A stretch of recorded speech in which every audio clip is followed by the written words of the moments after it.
तव कथामृतं तप्तजीवनं कविभीतं कल्मषापहं श्रवणमंगलं श्रीमदाततं भुवि गृह्णन्ति ये भूरिदा जना श्री श्री रामकृष्ण कथामृत। অন্ডাল বিবেকানন্দ ভাব প্রচার সোসাইটির উদ্যোগে আমাদের সপ্তাহের বিভিন্ন দিনে ঠাকুরমা স্বামীজির প্রসঙ্গ হয়ে থাকে সাধারণভাবে, এবং আমরা বুধবারে সাধারণত কথামৃত পাঠ করি, কখনো কখনো কোনো কোনো সপ্তাহে শুক্রবারও হয়ে থাকে।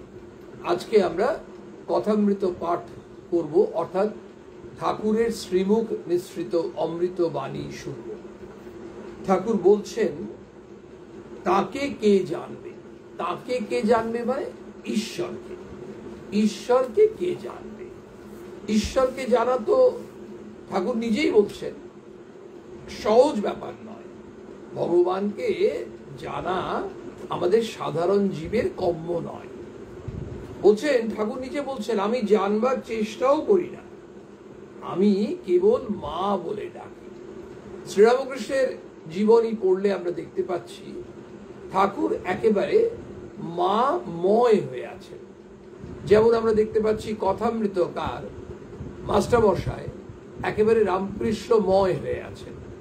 সেই খোকা মহারাজ যখন গেছেন মাস্টারমশাইয়ের কাছে, ঠাকুরের নির্দেশেই গেছেন, যদিও খোকা মহারাজ যেতে খুব ইচ্ছুক ছিলেন না, কিন্তু ঠাকুর তাকে জোর করেছেন যে ঘুরে আসার জন্য। ইচ্ছুক ছিলেন না কেন? না, মাস্টারমশাই সংসারী মানুষ, তার কাছে আবার কি ভগবানের কথা শুনব।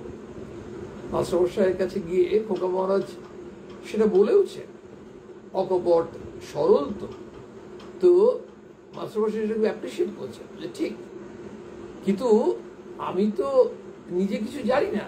মাস্টারমশাই বলছে বিনম্রভাবে, আমি ওই কলসিতে জল ভরে রেখেছি, কেউ এলে ওই জলই তাকে দেওয়ার চেষ্টা করি, যে আসেন বা যারা আসেন। মানে আমার ভেতরে যা কিছু আছে সব তো ঠাকুরের কথা, কেউ এলে সেই ঠাকুরের কথা বলারই চেষ্টা করি, আর কিছু না। আমি মানে ঠাকুরের দাসানুদাস। এই যে রামকৃষ্ণময় মাস্টারমশাইয়ের অভিব্যক্তি এই ধরনের। ঠিক শ্রীরামকৃষ্ণ একেবারে মাময়, তিনি কিচ্ছু জানেন না। তার প্রিয় শিষ্য নরেন্দ্রনাথ, তিনি বলছেন ঠাকুরকে, আপনি কি সব বলছেন আমার সম্বন্ধে? পাগলাম, আমি একটা সাধারণ সিমলের নরেন দত্ত, আমি কি একটা ছোকরা, আমার সম্বন্ধে বলছেন যে ওর ভেতর 18টা শক্তি আছে ইত্যাদি ইত্যাদি, কোথায় কেশব সেনের সঙ্গে তুলনা করছেন?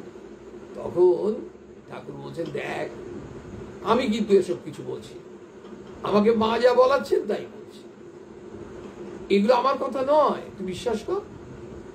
একবার একজন বলছেন ঠাকুরকে, আচ্ছা আপনি যে আমাদেরকে এত কথা বলেন, এই ভক্তরা আসতেন, গৃহী ত্যাগী দক্ষিণেশ্বরে সব বসে আছেন, ঠাকুর যে বলছেন বিভিন্ন সময় অমৃত কথা, ব্যাখ্যা করতে গিয়ে কত সুন্দর সুন্দর উপমা দিচ্ছেন, আমরা কথামৃতে পাই, কত সুন্দর সুন্দর গল্প বলছেন। তো একজন খুব কৌতূহল নিয়ে জিজ্ঞেস করেছেন, আচ্ছা আপনি একটা সত্যি কথা বলুন তো, আপনি এই যে যেগুলো আমাদেরকে বলেন সেগুলো কি আগের থেকে ভেবে রাখেন যে আজকে এগুলোতে এই গল্প বলবো, এই উপমা দেবো? ঠাকুর হাসছেন, বলছেন, আমি কেন বলতে যাব? আমাকে তো মা বলান, মা যা বলান তাই আমি বলি, আমার ভাবার কি দরকার আছে? আমরা আজকে এখানে শুনছি ঠাকুর বলছেন যে আমি ঈশ্বরকে জানার চেষ্টাও করি না, কেন করতে যাব? আমি জানি আমার মা আছে। আমরা যদি সত্যিকারে সেই জানতে পারি মা আছেন আর আমি আছি, ভাবনা কি আছে আমার? আমাদের ঠাকুর বলতে চাইছেন, তুমি একেবারে ওই ভগবানকে ধরে থাকো, তাতে বিশ্বাস রাখো, ভক্তি বিশ্বাস নির্ভরতা তোমার কিচ্ছু করতে হবে না। তার ইচ্ছায় জানাবেন, না ইচ্ছায় নাই বা জানাবেন, একেবারে তিনি না ইচ্ছায় জানাবেন না। সকলই তোমারই ইচ্ছা, ইচ্ছাময়ী তারা তুমি, তোমার কর্ম তুমি করো মা, লোকে বলে করি আমি। এটা আমরা শুনি, আমরা উচ্চারণ করি, কিন্তু আমরা মনে মনে কতটা বিশ্বাস করি? সত্যি তো তাই, যা হচ্ছে সব তার ইচ্ছা। মা বলছেন না, ঈশ্বর ইচ্ছা ছাড়া তৃণটিও নড়ে না। তখন ঠাকুর বলছেন, আমার কি জানো তো, আমার বেড়াল ছানার স্বভাব, বেড়াল ছা কেবল মিউ মিউ করে ডাকে। এই হচ্ছে নির্ভরতা। ঠাকুর এই উপমাটি দিচ্ছেন কেন? আসলে ঠাকুর একটা কথা আছে, ঠাকুর বলছেন এক জায়গায়, তাকে আম মুক্তারি দাও। আম মুক্তারি দাও মানে, এখন এই আম মুক্তারি কথাটা খুব একটা চলে না, পাওয়ার অফ অ্যাটর্নি। দেখবেন পাওয়ার অফ অ্যাটর্নি কথাটা খুব চলে, যে একজনকে সই করে তাকে দায়িত্ব দেওয়া হলো, উনি আমার হয়ে সমস্ত দেখবেন, মানে সমস্ত ভার দিয়ে দিচ্ছেন। ভগবান শ্রীকৃষ্ণ অর্জুনকে বলছেন, তুমি সব ছেড়ে আমাকে স্মরণ করো, আমার আশ্রয় নাও, আর তোমার কোনো চিন্তা নেই।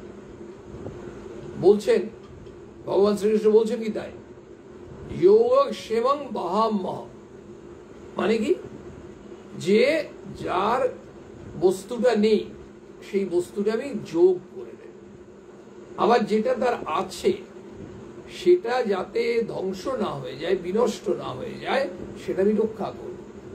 যোগ সেবং বাহাম্মহ মানে ঈশ্বর এর ওপর যে নির্ভর করে থাকে। এটা সাধারণভাবে চিন্তা করে দেখি না, আমরা সমাজে যখন থাকি, সমাজে মানুষ তো সামাজিক জীব, এবং এটা ঘটনা, মানুষ পরস্পরের উপর কিন্তু নির্ভরশীল। আমরা মুখে স্বীকার করি আর না করি, যে পদে আসীন হই না কেন, যার যত ম্যান পাওয়ার থাকুক, মানি পাওয়ার থাকুক, আরে বাবা পরস্পরকে নির্ভর করতেই হয়। সেই একটা সময় ইকোনমিক্স আমরা পড়েছিলাম বার্টার সিস্টেম, মানে আমাদের যেমন যিনি দুধ দিচ্ছেন গোয়ালা, তার কাছে যিনি ফল বিক্রেতা, মাছ বিক্রেতা, মুদির দোকান, সবজি বিক্রেতা, যিনি জুতো সেলাই করছেন, যিনি রাস্তা সাফ করছেন, প্রত্যেকের সঙ্গে শিক্ষক, ডাক্তার, উকিল, গাড়ির ড্রাইভার সাহেব, সবাইকে কিন্তু দরকার হয় সবাই। কিন্তু দেখুন সবাইকে নির্ভর করতে পারি না। কেন পারি না? তার কত মানুষ সৎ আছে, কত মানুষ অসৎ আছে, কোথায় ঠকিয়ে দেবে, প্রতারণা করে দেবে, চুরির শিকার হয়ে যাব। আজকাল তো দেখতেই পাচ্ছি আমরা, এই যে ব্যাংকে কত রকম ফ্রড হচ্ছে, কত ভুল মেসেজ আসছে, মানুষরা ঠকে যাচ্ছে, কত হয়রানি। কিন্তু ভালো মানুষ তো আছে, ভালো মানুষের ওপর কিন্তু নির্ভর করা যায়। কেন? ভালো মানুষ শুধু ভালোই করবে, রক্ষা করার চেষ্টা করবে। ঈশ্বরের ওপর আমরা নির্ভর করতে পারি কেন? ঈশ্বর যা করবেন আমাদের মঙ্গলের জন্য করবেন। সেই জন্য ঠাকুর বললেন তাকে আম মুক্তারি দাও। আমরা ওই ঘটনা স্মরণ করতে পারি। গিরিশচন্দ্র ঘোষ ঠাকুরের কাছে যখন আসছেন, ঠাকুর বলছেন একদিন যে তুমি এক কাজ করো, তুমি সকাল বিকেল শুধু একটু ঈশ্বর স্মরণ করো, তো তাহলেই তোমার হবে। গিরিশ ঘোষ হচ্ছে সকাল বিকেল, আমার সকালই বা কখন আর বিকেলই বা কখন? তো ঠাকুর বুঝতে পেরেছেন এই তো কথা দিচ্ছে না। ঠিক আছে, তুমি এক কাজ করো, তুমি দুপুরে খাওয়ার সময় আর রাত্রে শোয়ার সময় একবার ঈশ্বরকে স্মরণ করতে পারবে তো? যে আমার দুপুরে খাওয়ার সময় তাই তো ঠিক থাকে না, কখন দুপুরে খাই আর কখন যে শুই। আর তো কত সময় তো একেবারে নেশায় বুঁদ হয়ে থাকছে, আর তার মধ্যে নিজের কাজে। ঠাকুর যখন এই ধরনের বিভিন্ন প্রস্তাব দিয়ে দেখলেন যে না, গিরিশ ঘোষ পারছেন না, এতক্ষণ তুমি করে বলছেন, বলছে তুমি দুপুরে একবার খাওয়ার সময় একবার রাত্রে করো। এবার ঠাকুর বলছেন তাহলে তুই আমাকে বকলমা দে, আর তুমি না, একেবারে তুই বকলমা দে, মানে আম মুক্তারি দে, একেবারে আমাকে পাওয়ার অফ অ্যাটর্নি, আর তো কিচ্ছু করতে হবে না, আমি তোর দায়িত্ব নিয়ে নিলাম। এই যে ঠাকুর বলছেন আমি তোর দায়িত্ব নিয়ে নিলাম। একবার একজন ভক্ত ঠাকুরকে বলেছিলেন এই পাপ এসব বলছেন, ঠাকুর বলছেন যা তোর পাপ আমি একেবারে গিলে নিচ্ছি, এই গিলে নিচ্ছি, খেয়ে নিচ্ছি পাপটা। ঠিক আমাদের সামনে ফলোহারিণী কালী পুজো আসছে, ফলোহারিণী কালী সেই ফলটা, আমাদের কর্ম ফলটা গিলে নেন, খেয়ে নেন। আমরা ঠাকুর ঠিক ওই ধরনের বলছেন। তো আমাদের কি বলছেন না, তুমি ঈশ্বরের উপর নির্ভর করো, আর কিচ্ছু না। কেমন ভাবে নির্ভর করতে পারি? ঠাকুর বলছেন দু ধরনের ভক্ত আছে। এক ধরনের ভক্ত হচ্ছে বাঁদর ছানা, এক ধরনের ভক্ত বেড়াল ছানা। বাঁদর ছানা কি করে? ছোট্ট ছোট্ট দুটো হাত নিয়ে অক্ষম মাকে জাপটে ধরে আছে, আর মা সেই বাচ্চাকে নিয়ে এক গাছ থেকে অন্য গাছে লাফিয়ে বেড়াচ্ছে, বাদর যা হয়। কিন্তু এই বাচ্চাটা জাপটে ধরে তো আছে ছোট্ট ছোট্ট হাত দিয়ে, কিন্তু ভয় আছে যদি একবার হাতটা ছেড়ে যায় পড়ে যাবে, বিরাট বিপদ। আর বেড়াল ছানা কেমন, বেড়াল ছানা অদ্ভুত, সে তার নেচার দেখো। বাদর ছানার ক্যারেক্টারিস্টিক কি না, বাদর ছানাটা জাপটে মাকে ধরে আছে, যতক্ষণ ধরে আছে ঠিক আছে, হাতটা যেই খুলে যাবে পড়ে যাবে। আর বেড়াল ছানার ওসব দিকে বিকারই নেই, নির্বিকার। কোথায় বসেছে বেড়াল ছানাটা, মা বসিয়ে দিয়ে গেছে তো কোথায়, বাবুর বিছানায় দবদবে সাদা চাদর পাতা আছে, সেখানে বেড়াল ছানা দিব্যি বসে আছে। এ বাড়ির মধ্যে হয়তো যিনি কাজ করছেন, ঝাড় দিতে এসছেন, অথবা বাড়ির মা এগর থেকে ঢুকে চারে বিছানার উপর পরিষ্কার চাদর পেতেছে, তার উপর বেড়াল ছানা তাড়া করতে গেছে। বেড়াল ছানা কিন্তু তাড়া করলেও তার যায় আসে না, সে দিব্যি বসে আছে ওখানে। ওই কিন্তু দিব্যি বসে আছে, মিউ মিউ করছে, মাকে ডাকছে। মা কোত্থেকে ছুটে এসে ওই মুখে করে নিয়ে গিয়ে একেবারে সোজা কোথায় রাখলো, দেখলো সামনে ছায়ের গাদা, ওই ছায়ের গাদার মধ্যে ছানাকে রেখে দিল। বেড়াল ছানা কিন্তু খুব খুশি, ওখানে ছিল সেখানেও খুশি, এখানে আছে সেখানেও খুশি। আমার মা আমাকে যেখানে রাখছেন আমি সেখানেই আনন্দে আছি। আমাদের কি তাই হয়? আমাদের ভগবান যেমন রাখেন আমরা খুব আনন্দে থাকি। আমরা আমাদের যা ভোগ বাসনার জিনিসপত্র সেগুলো যদি পাই তাহলে আমরা আনন্দে থাকি, আর যদি আমরা সেগুলো না পাই নিরানন্দে থাকি। কই আমরা তো বলি না, ভগবান তুমি আমাকে আজকে যেখানে রেখেছো ওই ছায়ের গাদায় রেখেছো, ও খুব আনন্দ, তুমি তো রেখেছো। আবার তুমি আমাকে কখনো ওই বিছানায় রাখছো, মানে কখনো আমাকে খুব আরামে আছি, আনন্দে আছি, একেবারে সেই এসি রুম, এসি গাড়ি, সবকিছু ভালো ব্যবস্থা। আবার কখনো হয়তো অত্যন্ত কষ্টে আছি, গরমে রোদ একেবারে এত কষ্ট, সেইখানে রাস্তায় ঘুরে বেড়াতে হচ্ছে, হয়তো খুব গরমের জায়গায় থাকতে হচ্ছে, খাবার জুটছে না, তখনও কিন্তু বলছি না তুমি তো রেখেছো। আমাদের এই বেড়াল ছানা হতে হবে, বেড়াল ছানা হতে হবে। ঠাকুর কেন বারবার বলছেন তুমি ঈশ্বরে নির্ভর করো, এইটাই হচ্ছে শরণাগতি। এই শরণাগতির কথা বলছে মা, কি বলছেন? শরণাগত হও হে জীব, কেবল শরণাগত হও, ব্যাস, আর কিচ্ছু দরকার নেই। তুমি যখনই শরণাগত হচ্ছ, তুমি যখনই ঈশ্বর নির্ভর করছো, তখন তোমার দায়িত্ব তিনি নিচ্ছেন। আমরা দেখে থাকি এই যে ছেলে বাবার হাত ধরে যায় আর বাবা ছেলের হাত ধরছে। বাবা যখন ছেলের হাত ধরে আছে, ছেলের ভয় নেই, পড়বে না। ছেলে যখন বাবার হাত ধরে আছে, বিষয়টা কিন্তু সিকিউরিটি নেই।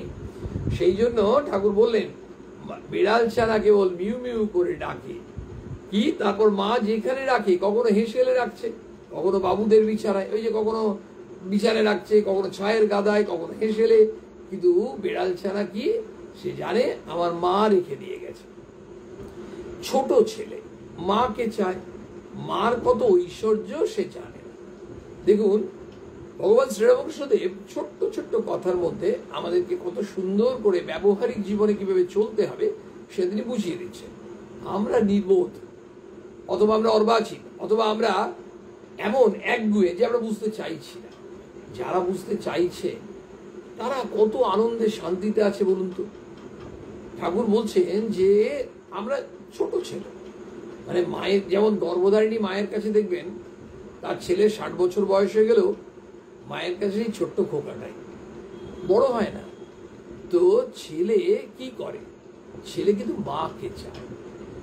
মায়ের কত ব্যাংক ব্যালেন্স আছে, মায়ের কত গয়না আছে, মায়ের কি আছে সেই আছে, ছেলে চায় না। চায় না মানে সমাজে সবই হয়, অনেক সময় কিন্তু এটা হয়ে থাকে যে আজকালকার অনেক ছেলেমেয়েরা যত বড় হয়, যদি মা বাবার প্রচুর সম্পত্তি থাকে, দেখা যায় ছেলেরা ওই মায়ের বাবার সম্পত্তির দিকে তাকিয়ে আছে যে এই এদের অবর্তমানে আমি সব পেয়ে যাব, এদের কত ক্যাপিটাল আছে সব খোঁজ রাখছে। কিন্তু ঠাকুর যে কথাটা বলতে চাইছেন আমাদের, সেটা আমরা যেটুকু বুঝতে পারছি, ঠাকুর কৃপা করে আমাদের যেটা বুঝিয়ে দিচ্ছেন যে দেখো ছোট ছেলে তো মাকে চায়। আমাদের বলছে তোমরা মাকে চাও, তোমরা মায়ের ঐশ্বর্যের তোমার কি লাভ, তুমি মায়ের ওপর নির্ভর করো, তুমি ঈশ্বরের উপর নির্ভর করো, তোমার আর কোনো সমস্যা নেই। মা আমাদের শ্রী মা সারদা দেবী বলছেন এক জায়গায়, বলছেন দেখো কি বলছেন, আমার উপর ভার দিয়ে নিশ্চিন্ত হয়ে থাক। মানে মা চাইছে যে আমরা মাকে আমাদের যত বার্ডেন আছে, যত বোঝা আছে, যত দুশ্চিন্তা আছে, মায়ের কাছে সঁপে দিয়ে আমরা নিশ্চিন্ত আছি। কারণ আমরা কাকে দিয়েছি? মায়ের কাছে, সুপ্রিম কোর্ট। দেখুন মায়ের জীবনের ওই ঘটনাটা মনে পড়ছে। ওই যে ছেলেটা চুরি করলো বেলুড় মঠে, তখন স্বামী তাড়িয়ে দিলেন, ছেলেটি কিন্তু সোজা মায়ের কাছে। মা তখন এই বোসপাড়া লেনে আছে এবং শ্রী মায়ের কাছে এসে সেই ছেলেটি সব স্বীকার করলো কি করেছে ইত্যাদি। মা কিন্তু তার ব্যবস্থা করে দিলেন। আবার বাবুরাম মহারাজকে বললেন যে তুমি ওকে নিয়ে যাও, নরেনকে বলো যে আমি ওকে পাঠিয়ে দিয়েছি।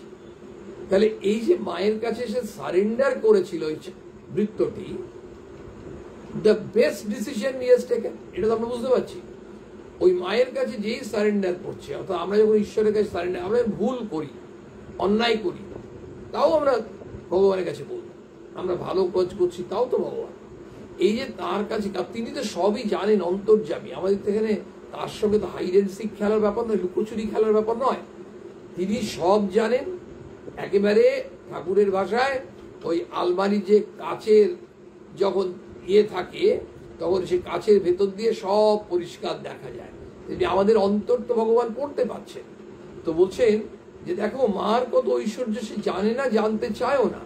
সে জানে আমার মা আছে, আমার ভাবনা কি।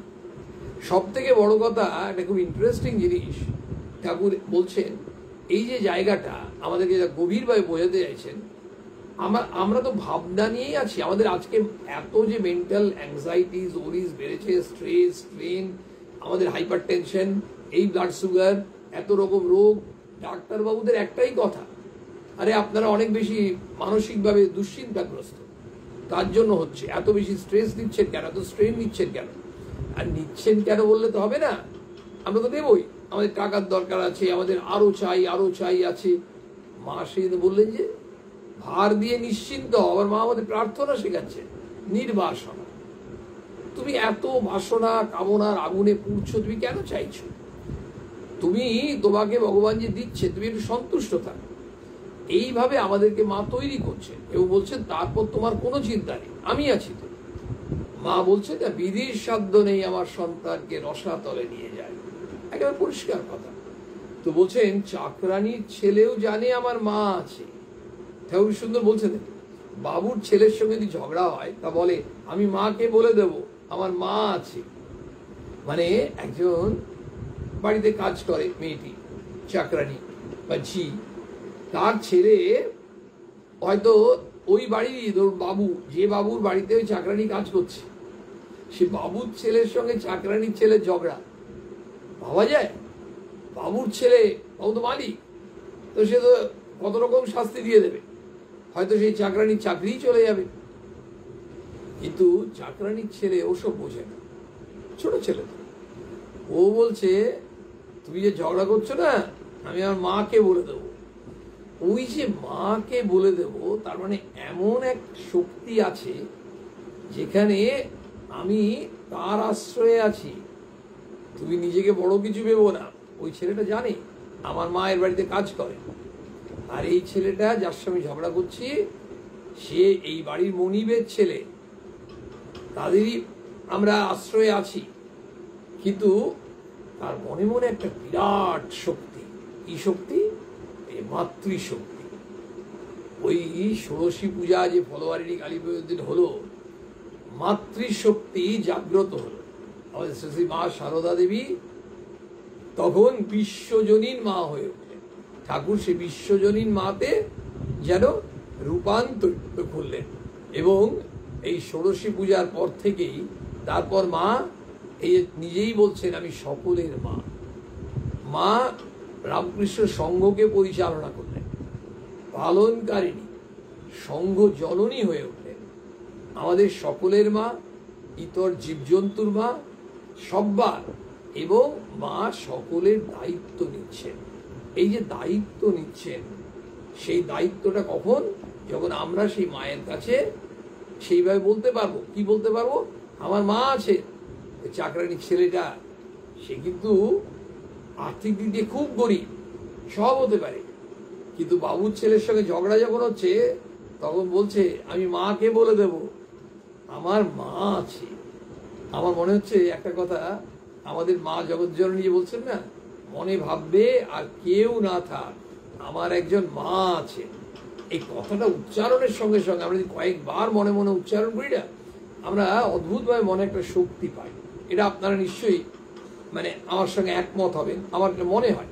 আমরা যদি ওইভাবে ওই একেবারে সত্যিকারের ভক্তি বিশ্বাস নিয়ে যদি আমরা ডাকতে পারি, মানে বলতে পারি আমার মা যে কথাটা বলছে আমার কেউ না থাক, সবাই ছেড়ে দিয়েছে, ঠিক আছে, আমার একজন মা আছে, তিনি তো আমার সঙ্গে আছে, এটা হচ্ছে সব থেকে বড় শক্তি। ঠাকুর বলছেন আমারও সন্তান ভাব। হঠাৎ ঠাকুর শ্রীরামকৃষ্ণ নিজেকে দেখিয়ে, নিজের বুকে হাত দেখিয়ে মণিকে বলছে মাস্টারমশাইকে, আচ্ছা এতে কিছু আছে, তুমি কি বলো, এতে পারে নিজেকে দেখাচ্ছে। তিনি অবাক হয়ে ঠাকুরকে দেখছেন, বুঝি ভাবিতেছেন ঠাকুরের হৃদয়ের মধ্যে কি সাক্ষাৎ মা আছেন। মা কি দেহ ধারণ করে এসেছেন জীবের মঙ্গলের জন্য, মাই কি এই শরীরে এসছেন। দেখুন ঠাকুর এই যে বলছেন, ঠাকুর যখন হেঁটে যাচ্ছেন এক প্রান্ত থেকে অন্য প্রান্তে, মথুরবাবু একবার দেখছেন এদিকে আসছেন মা কালী, ওদিকে দেখছেন শিব ঠাকুরের পায়ে পড়ে যাচ্ছেন।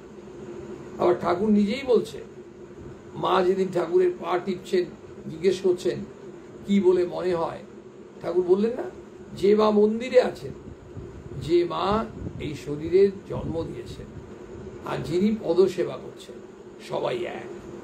আবার ঠাকুর আর মা কালী এক। ঠাকুর সেগুলো বলছেন, মাস্টারমশাই বলছেন মাই কি দেহ ধারণ করে এসেছে জীবের মঙ্গলের জন্য। ঠাকুর শ্রীরামকৃষ্ণ দক্ষিণেশ্বরে কালী মন্দিরে যে সামনে চাতালটা আছে সেখানে বসে আছেন, জগন্মাতাকে কালী প্রতিমা মধ্যে দর্শন করছেন, কাছে মাস্টার এরা ভক্তরা বসে আছেন।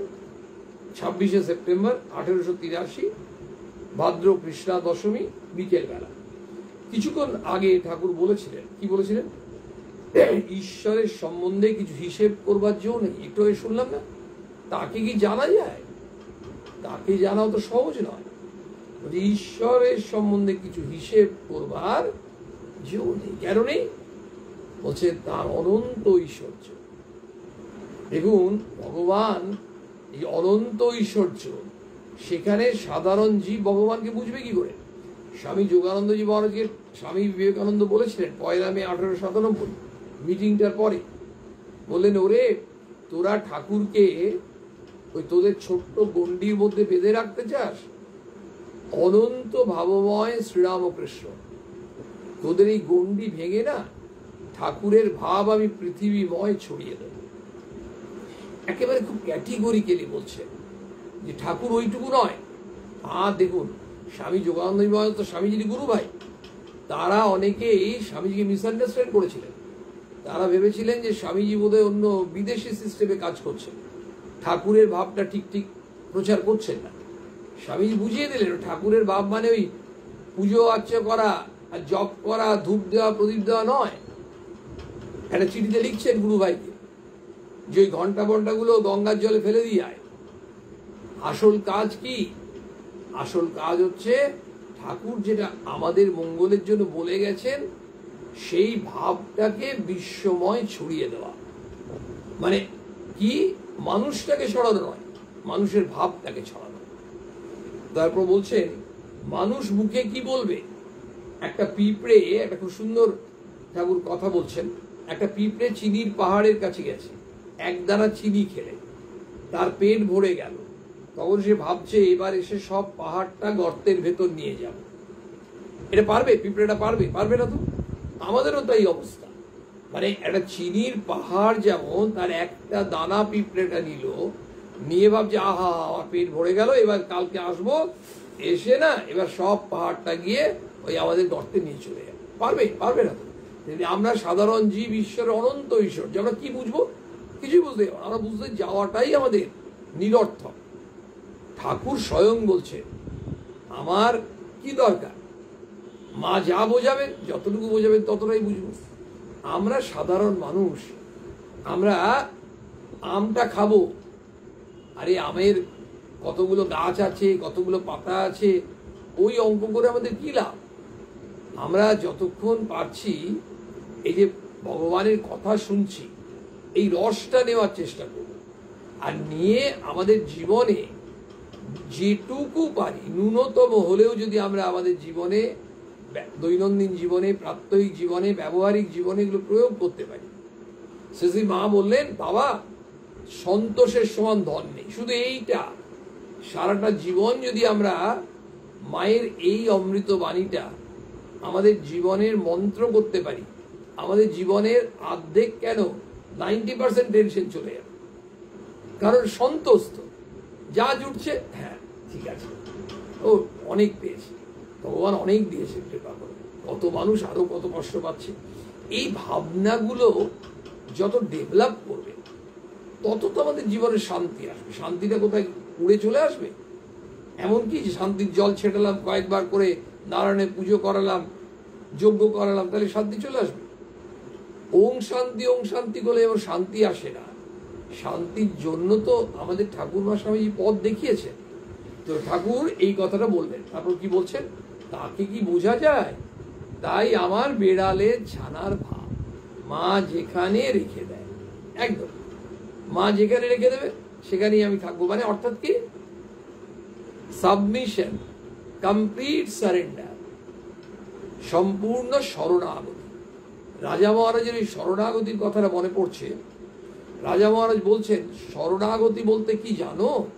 বলছেন, সরল মনে একেবারে তাকে প্রার্থনা করতে হবে। কি প্রার্থনা করতে হবে?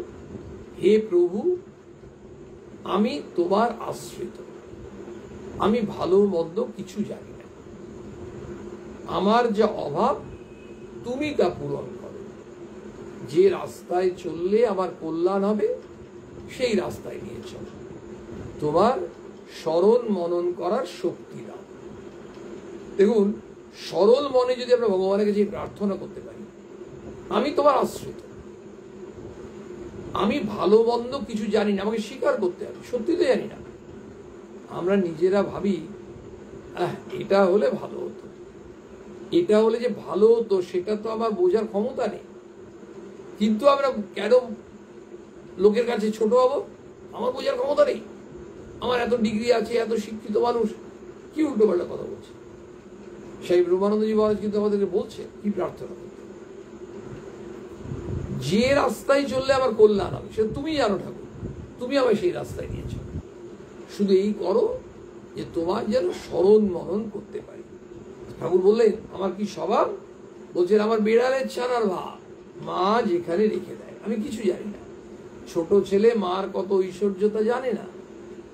শ্রীরামকৃষ্ণ কালী মন্দিরের চাতালে বসে স্তব করছেন, ওমা ওমা ওঙ্কার রূপিণী মা, এরা কত কি বলে মা, কিছু বুঝিতে পারি না, কিছু জানি না মা, শরণাগত শরণাগত। এই বারবার হচ্ছে শরণাগত। যত আমরা শরণাগত হব, শরণাগত মানে কি?